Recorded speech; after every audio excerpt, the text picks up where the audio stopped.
नमस्कार अंतर्जातीय साक्षरता दिवस आपको ढेर सारा शुभेच्छा और अभिनंदन। आज हूँ सेप्टेम्बर 8 तारिख से जनइली शुभेच्छा। 1967 मसीहा यह दिवस पालन हो आसुची यूनेस्को डिक्लेयर कर 1966 मसीह। बर्तमान टॉपिक उपर आसवा 4 वर्ष है रूस और यूक्रेन मध्य जो युद्ध लगी थमिबा ना न कहीं लगुच रिसेंट घटना आसी रूस कौन करी माड कर यूक्रेन राजधानी कीव उपरे माड कर 800 ड्रोन आ 13टी क्षेपणास्त्र माड कर राजधानी उपरे।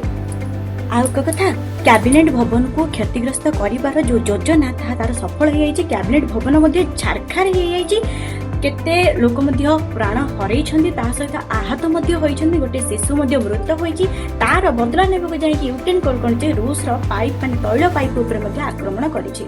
हे प्रभु एमानकु सद्बुद्धि दियो केबे युद्ध बंद होबो। देश देश मध्य आंतर्जातिक समाधान हो पारु नाही। जेते बसिले भी मीटिंग बसिले भी रहिली। नमस्कार।